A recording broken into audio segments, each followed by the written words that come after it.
Between 2022 and 2023, I created an hour-long participatory documentary called Atypical Learning. Inspired by film directing techniques of Michael Moore, I talk about my experiences and aim to interview other autistic and other neurodivergent people.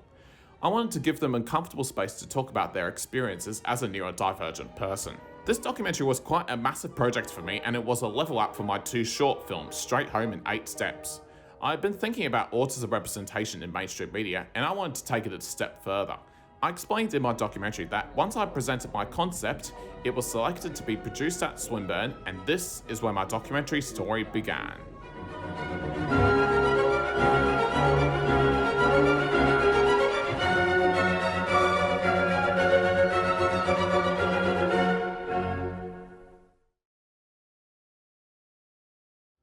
When I thought of my documentary concept, there were many factors that played into the pre-production. I was going to tell a story, but how would I tell that story? So I first started off with an introduction narration and then thought of in-between narration segments, describing myself and my experience.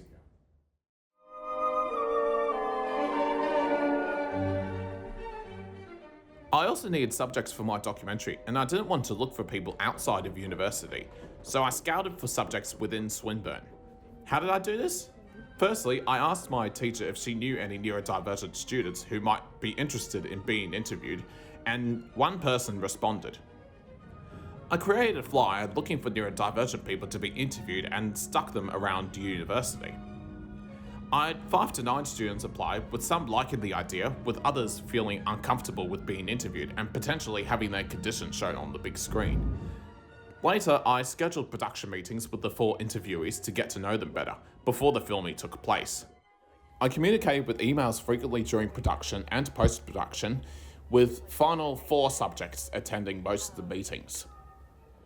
After my meetings and having finalised my subjects, I needed questions and a location to interview. I wrote about 10 questions and tried my best to not make them sound intrusive.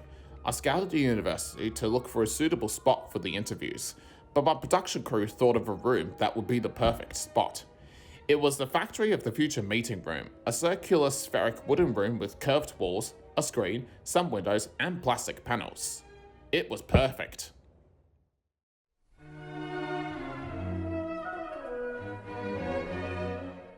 I scheduled interviews with my subjects, which turned out great. Aside from some minor issues, including a microphone that almost failed, video backups taking too long, and a machine hum in the background during Callum's interview, I am at times very shy from other people, and I still managed to capture what I wanted. As it is a participatory documentary, my crew then decided to interview me in the room when our subjects weren't around. This documentary, After filming, I was then ready to edit the documentary. I created some 3D line animations and arranged the footage interviews so that each subject got a turn talking. It was then edited into a 5-minute short film, and I submitted that to the university. For the soundtrack, I used a symphony from Mozart as it was in the public domain. Many people might not know this, but Mozart displayed autism spectrum traits. So in the credits, I pointed that out and listed some examples. The documentary was then screened at an event called Synesthesia, and people liked it. However, I was far from finished.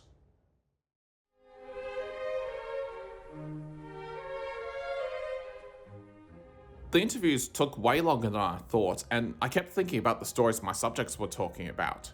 If I could include all of the stories in the documentary, I would genuinely be showing a lot more about autism and neurodiversity to my audience.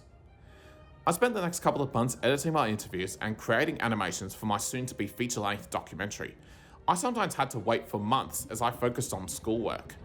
For each of my interviews, I planned to create many animations and B-roll footage to keep the story interesting and make the documentary engaging to my audience, many of which I created myself, but I got some help from a family member.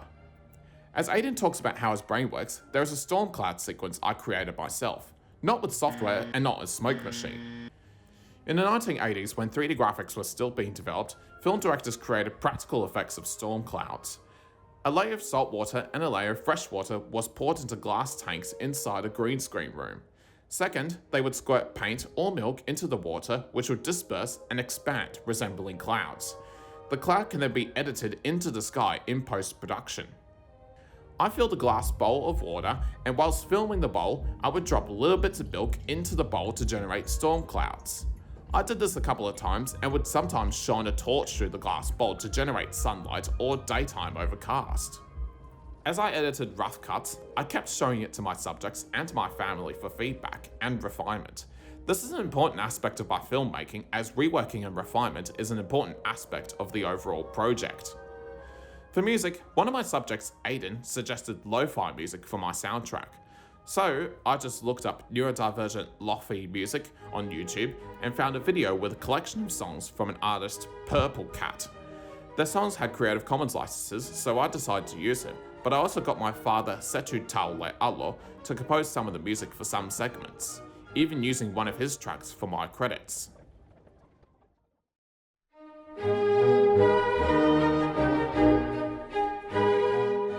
After half a year of editing, I was ready to submit my documentary to film festivals. My documentary got into 10 film festivals, including the Melbourne Documentary Film Festival. It ended up winning an award at Onico Films Awards in Ukraine and another award at Reels International Film Festival in India. For Melbourne Documentary Film Festival, it screened at Nova Cinema and it was a big deal. Me and my family got tickets and we invited relatives, friends, and even my documentary subjects to the festival. It was a great experience watching my documentary on the big screen for the first time. I don't think I'll ever forget it.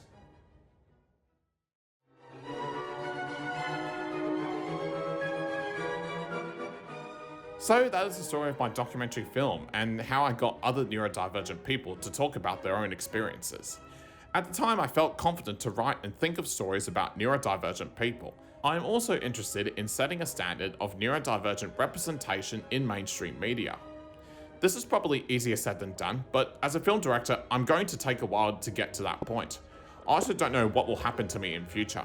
Thank you very much for watching, and if there are any other documentaries made by autistic and other neurodivergent people, it would be nice to hear about it.